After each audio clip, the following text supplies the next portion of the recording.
日前 TVB 嘅中年好聲音4戰況真係好激烈，藝人羅天宇獅子王今次表現可以話係驚喜爆燈。佢一改平時嗰種斯斯文文，成日唱抒情慢歌嘅形象，竟然染咗一頭金髮，戴住黑超，着埋件勁型皮褸，成個人變晒，化身未來戰士咁型。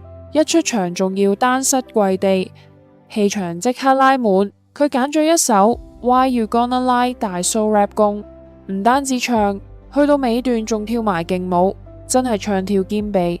連佢嘅緋聞女友陳宜德都喺台下拍爛手掌，睇到都知有幾投入。羅天宇都坦白講，其實自己一直都有個男團夢，咁多年之後有機會企喺呢個舞台，我梗係要追翻個夢啦。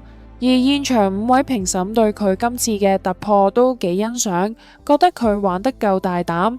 張佳添就話佢幾適合行偶像路線，呢首歌其實幾冒險，但你又真係做到俾人耳目一新嘅感覺。最後評審俾咗佢87分，仲高過另一位參賽者雷小雷嘅81分。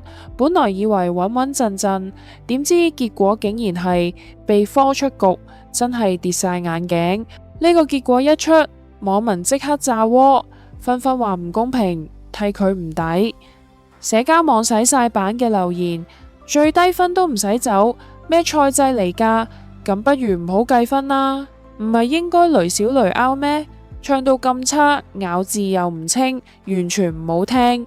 羅天宇真係好正，把聲好有魅力，絕對可造之才。仲有人要求節目搞復活賽，想佢返嚟繼續比賽。對於咁多網民幫佢抱不平，羅天宇接受訪問時都講得好真，其實係評審討論之後嘅決定。每次見到有認識嘅學員要走，我自己都會忍唔住喊。到宣布我嗰陣，真係好愕然，完全冇時間消化，所以唯有盡快將想講嘅說話講晒，驚之後冇機會再講。問到會唔會覺得自己好唔抵，佢就好平靜咁講：我覺得每一首歌自己都有進步，當然都希望可以留耐啲，攞多啲舞台經驗。有網民咁撐我真係好開心，佢哋咁用心留言同支持我。對我嚟講，我最想嘅其實係可以喺呢個舞台留低一首自己滿意嘅作品，呢個反而成咗我最大嘅遺憾。賽後佢都有拍片同喺社交網留言，多謝大家支持，好感激大家每一個留言，我全部都有睇。好可惜冇得繼續唱歌俾大家聽，係我唔爭氣，但我一定會繼續努力。唔少人都留言鼓勵佢，你已經好叻叻㗎。大家都見到你嘅進步 ，Proud of you, bro。仲有人期待佢將來開演唱會。之前做過評審嘅谷婭溦都留言力撐，你好厲害啦！而家已經係歌手羅天宇啦。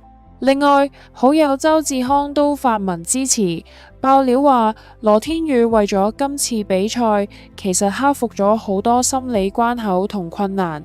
由一開始決定參賽，喺佢心目中已經係贏咗。佢仲強調，羅天宇今次嘅突破，其實早就超越咗名次。同時，大批網民繼續喺網上發聲，質疑賽制同評分標準。明明唱得咁好聽，點解會輸？87分都要走，最低分唔淘汰，反而高分出局，呢個咩玩法？直言成個比賽變得冇說服力。不過講到尾，比賽可能有輸贏，但實力同觀眾緣係呃唔到人嘅。羅天宇今次表現已經成功圈粉，正如好多網民講，佢輸咗比賽，但其實已經贏咗人心。